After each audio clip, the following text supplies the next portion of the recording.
اعوذ باللہ من الشیطان الرجیم بسم اللہ الرحمن الرحیم اللہم صلی علی سیدنا مولانا محمد وعلی آلہ وصحبہ وبارک وسلم۔ پروگرام حکمہ قدیم کا انسانی صحت پر فکر و فلسفہ کے ساتھ میں ہوں حکیم عامر شہزاد ڈسکا سے۔ ناظرین اکرام، اس پروگرام کی پہلی نشستوں میں ہم آپ کی خدمت میں بابا طب حکیم بقرات کے اقوال ان کی مختصر سی تفصیل لے کر حاضر ہوئے تھے۔ ناظرین اکرام، اور ابن سینا کی مالجاتی سوجھ بوجھ کا ایک واقعہ بھی آپ کی خدمت میں عرض کر چکے ہیں۔ ناظرین اکرام، یہ جو ہم اس نشست میں آپ سے جو بات شیئر کرنے جا رہے ہیں، ناظرین اکرام، عرب کا ایک مشہور طبیب تیہ ذوق کی نصیحت آپ کی خدمت میں عرض کرنے جا رہے ہیں۔ یعنی کہ تیہ ذوق کا فکر و فلسفہ اس قدر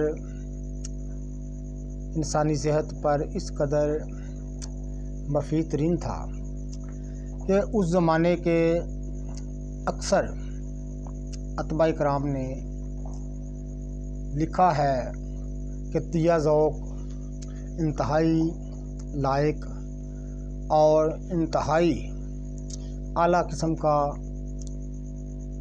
اور انتہائی پائے کا عالم اور طبیب تھا۔ ناظرین اکرام،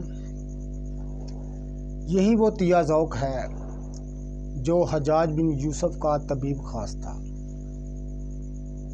ناظرین اکرام، حجاج بن یوسف اس کی قابلیت سے اس قدر متاثر تھا کہ تیہ ذوق کی آخری عمر کے حصے میں جب وہ انتہائی بوڑھا ہو گیا، لاغر ہو گیا، سن رسیدی کی عمر میں، یعنی اپنی بزرگی کے انتہائی اس عمر میں جا پہنچا جہاں خود تیہ ذوق نے کہا کہ مجھے اب زندگی کا اب کوئی بھروسہ نہیں، کسی وقت بھی میری وفات ہو سکتی ہے۔ ناظرین اکرام، واقعہ یوں ہے کہ کچھ دن یا کچھ مہینے تیہ ذوق دربار میں بادشاہ کے دربار میں حاضر نہیں ہوا۔ حجاج بن یوسف نے اپنے خادم کو کہا کہ جاؤ، کافی دن ہو گئے ہیں، ہم نے حکیم تیہ ذوق کو نہیں دیکھا، ہمارا دل بے چین ہے اس کو دیکھنے کے لیے، اس کی نصیحت سننے کے لیے، جاؤ اس کو بلا کر لاؤ، ہم نے اپنی صحت پر کچھ اس سے مشورہ کرنا ہے۔ جب وہ خادم حکیم تیہ ذوق کی طرف گیا اور جا کر تیہ ذوق کے سامنے کھڑا ہو گیا، تیہ ذوق اس وقت بستر پر تھے، انتہائی لاغری کی حالت میں، انتہائی بزرگی کی حالت میں، کیونکہ تیہ ذوق نے تقریباً 120-25 سال عمر پائی ہے۔ جب اس خادم نے کہا کہ آپ کو حجاج بن یوسف نے بلایا ہے، تو تیہ ذوق یہ بات سن کر زور و قطار رونے لگا اور کہنے لگا کہ اب میرا کوئی بھروسہ نہیں، وہ یار و احباب، وہ محفلیں، وہ رنگنائیاں سب میں دیکھ چکا، اب میرے پاس اتنا وقت نہیں کہ میں یار و احباب، دوست و احباب کے ساتھ بیٹھوں، جا کر ان کی محفلیں کروں، ان کو نصیحتیں کروں، میرا اب اس دنیا سے جانے کا وقت آ گیا ہے۔ وہ خادم واپس چلا گیا اور جا کر حجاج بن یوسف سے کہنے لگا کہ تیجا ذوق تو رونے لگا ہے، اس پر زلف بہت زیادہ طاری ہے اور وہ آپ سے نہیں مل سکتا۔ حجاج بن یوسف نے کہا کہ مزید خادم لے جاؤ اور تیجا ذوق سے ہماری گزارش کرو کہ ہم تمہیں ایسی حالت میں بھی دیکھنا چاہتے ہیں، آپ سے کوئی نصیحت لینا چاہتے ہیں، لہذا آپ ہمارے پاس آ جائیں۔ اگر آپ کی وفات ہو گئی تو تمام ذمہ داری ہماری، ہم آپ کا کفن دفن بھی کریں گے، آپ کی جتنے دن آپ کی زندگی ہے ہم آپ کی خدمت کریں گے۔ جب یہ بات جا کر خادموں نے تیجا ذوق سے کی تو تیجا ذوق راضی ہو گیا ان کے ساتھ جانے کے لیے۔ جب وہ حجاج بن یوسف کے سامنے آیا تو پھر وہ دور کتار ہونے لگا کہ یہی وہ محفل تھی جہاں میں تن جسم کے ساتھ، توانا جسم کے ساتھ بیٹھا کرتا تھا اور یارو دوستوں احباب کی محفلیں کیا کرتا تھا، آپ کو نصیحتیں کیا کرتا تھا، علاج معالجہ کیا کرتا تھا۔ اب میں آپ میں نہیں بیٹھ سکتا کیونکہ مجھ پر بہت زیادہ زلف طاری ہو گیا ہے، عمر کے آخری حصے میں ہوں۔ حجاج بن یوسف نے جب اس کا یہ گفتگو سنی تو تیجا ذوق سے کہنے لگا کہ بے شک ہر انسان نے اس دنیا سے جانا ہے، ہر چیز، ہر نفس نے ذائقۃ الموت، موت کا مزہ چکھنا ہے، اس میں تو کوئی شک نہیں، لیکن تمہارے جانے کے بعد تم جیسا کوئی لائق طبیب ملے یہ ہمیں لگ نہیں رہا۔ جس قدر تم قابل ہو اتنا قابل ہمیں کسی دوسرے انسان سے پالا پڑے، واسطہ پڑے، مجھے لگ نہیں رہا۔ میں خود بھی بہت زیادہ پریشان ہوں کہ تیجا ذوق کو کہنے لگا کہ میں نے آپ کی قابلیت کو پرکھا ہے، جانچا ہے، آپ انتہائی اچھے لوگ اور قابل لوگ ہیں، لیکن اس کا ایک حل ہے، آپ نے دنیا سے جانا تو ہے، آپ کی صحت بتا رہی ہے، آپ کی ضعف بتا رہا ہے، آپ کی بزرگی کا آخری حصہ عمر بتا رہی ہے، لیکن آپ کوئی ایسا کریں کہ ہمیں ایسی کوئی نصیحتیں کر دیں کہ جن پر آپ کے جانے کے بعد بھی ہم ان پر کاربند رہیں اور صحت ہمارے ساتھ رہے، یعنی بیماریوں سے ہمیں بچانے والی کوئی نصیحت فرما دیں۔ تو تیجا ذوق نے کہا کہ ٹھیک ہے، پھر ایسا کرو کاتب کو بلاؤ اور ان چیزوں کو وہ لکھ لے۔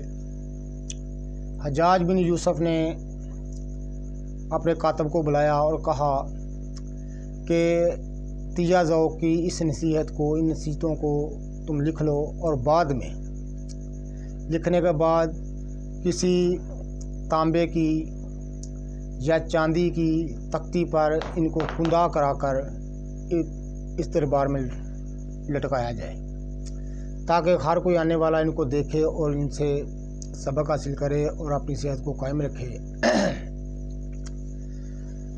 پھر تیجا ذوق نے کہا ٹھیک ہے میں بتاتا ہوں، تم لکھ لو۔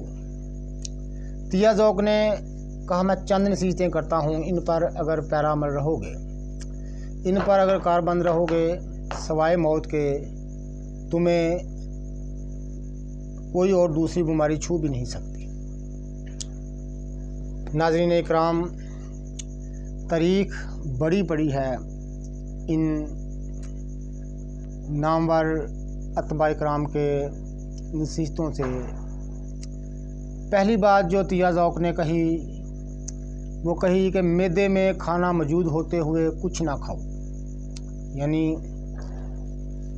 پہلا طعام جو آپ نے کیا ہے، غذا کھائی ہے، کھانا کھایا ہے، جب تک وہ معدے میں موجود ہے، وہ ہضم نہیں ہوا، تب تک کوئی دوسری چیز نہ کھانا، اس سے تمہاری صحت ہر وقت بحال رہے گی، بیماری تمہارے قریب بھی نہیں آنے پائے گی۔ دوسری نصیحت اس نے کی کہ ایسی چیزوں نہ کھاؤ جس کو تمہارے دانت نہ چبا سکیں، کیونکہ معدہ بھی اس کو ہضم نہ کر سکے گا۔ یعنی ایسی سخت چیزیں نہ کھاؤ جن کو تمہارے دانت بھی نہ چبا سکیں۔ جب دانت نہیں چبا سکیں تو معدہ ان کو کیا ہضم کرے گا؟ اگر ایسی چیزیں تم کھاؤ گے تو معدے پر بوجھ بنے گا، اور معدہ جو ہے وہ ضعف میں اس پر طاری ہوگا اور تمہاری صحت بگڑ جائے گی۔ پھر تیسری نصیحت اس نے کی کہ کھانے پر جو پانی پیا جاتا ہے، یعنی کھانے سے 2 گھڑی بعد پانی پیا کرو، کیونکہ بد ہضمی تمام بیماریوں کی جڑ ہے۔ یعنی کھانے سے 2 گھڑی بعد پانی پیا کرو، کیونکہ بد ہضمی تمام بیماریوں کی جڑ ہے۔ فوری کھانے پر جو پانی پیا جاتا ہے وہ بد ہضمی کی جڑ ہے۔ یعنی کھانے سے کچھ عرصہ ٹھہر کر پانی پیا کرو، کیونکہ بد ہضمی تمام بیماریوں کی جڑ ہے، اور جو کھانے پر فوری پانی پیا جاتا ہے وہ بد ہضمی کی جڑ ہے۔ یعنی یہ تیہ ذوق جیسا قابل ترین طبیب، عرب کا نامور طبیب ہے، جو یہ نصیحت کر رہا ہے حجاج بن یوسف کے دربار میں کھڑے ہو کر۔ ناظرین اکرام، ہر 2 روز میں ایک بار حمام ضرور کیا کرو۔ یعنی تیہ ذوق نے چوتھی نصیحت کی کہ ہر 2 روز میں ایک بار حمام ضرور کیا کرو۔ حمام جسم کی ایسی بیماریوں کو نکال باہر کرتا ہے جن تک دواؤں کی رسائی نہیں ہو سکتی۔ یعنی ہر 2 دن میں ایک بار یعنی غسل، حمام، نہایا ضرور کرو، کیونکہ ایسا عمل کرنے سے جسم کی ایسی بیماریوں کو نکال باہر کرتا ہے جن تک دواؤں کی رسائی نہیں ہوتی۔ یعنی یہاں تک دواؤں کی بھی رسائی نہیں ہوتی ایسا عمل کرنے سے۔ یہ دیکھیں ناظرین، حافظان صحت کے کیسے کیسے فارمولے، کیسی کیسی نصیحتیں اتباع کرام ہمارے لیے فرما گئے ہیں۔ ناظرین کرام، 5ویں اس نے نصیحت کی کہ اپنے جسم کا خون بڑھاتے رہو، جس سے تم اپنی روح کی نگہبانی کر سکو گے۔ یعنی تیہ ذوق نے یہ کاتب کو لکھواتے ہوئے کہا اپنی نصیحت میں کہ اپنے جسم کا خون بڑھاتے رہو، جس سے تم اپنی روح کی نگہبانی کر سکو گے۔ یعنی ایسی غذائیں، ایسی دوائیں استعمال کرو کہ جن سے تمہارا خون بڑھتا رہے، تم اپنی روح کی حفاظت کر سکو گے۔ یعنی اب جان جو ہے وہ، یعنی صحت کی جو اس کا تیہ ذوق، حکیم تیہ ذوق کا جو اشارہ ہے وہ صحت کی طرف ہے۔ یعنی خون بڑھنے سے صحت جو ہے وہ اچھی رہتی ہے، صحت پر کوئی ضعف نہیں آتا، کوئی بیماری قریب بھی بھٹکنے نہیں پاتی۔ یہ اس کا اشارہ اس طرف ہے۔ ہر فصل میں ایک بار کیا کرو اور ایک مسل ضرور لیا کرو۔ یہی وہ حکیم بقرات والا فرمان جو میں پچھلی نشستوں میں بیان کر چکا ہوں کہ ہر فصل پر ایک بار مسل کیا کرو اور ایک بار حقنہ کیا کرو۔ یہ وہی بات ہے۔ پھر 7واں فرمان اس نے کہا کہ سونے سے پہلے قضائے حاجت ضرور کر لیا کرو۔ یعنی سونے سے پہلے قضائے حاجت کہتے ہیں بہانہ کرنے کو، ضرور کر لیا کرو، یہ صحت کے لیے بہت اچھا ہوتا ہے۔ پھر اس نے فرمایا کہ کثرت جمامت سے پرہیز کرو، یہ آدمی کی جان لیوا ہے۔ یہی وہ بقرات والی، حکیم بقرات والا فرمان کہ کثرت جمامت یعنی کثرت جماع سے پرہیز کرو، یہ انسان کی جان لیوا ہے۔ میں اس کی تفصیل جو ہے وہ پچھلی نشستوں میں عرض کر چکا ہوں کہ کثرت جماع کس قدر بری عادت ہے جو انسان کو تباہ کر دیتی ہے، انسانی قالب کو تباہ کر دیتی ہے اور بیماریوں کو دعوت دیتی ہے۔ پھر اس نے آخری بات کہی کہ سن رسیدہ عورت سے بچو، یہ موت کی ناگہانی کی موجب ہے۔ یعنی تیہ ذوق نے آخری بات کی کہ سن رسیدہ عورت سے بچو، یہ موت کی ناگہانی کی موجب ہے۔ یعنی بوڑھی عورت سے بچو، بوڑھی عورت سے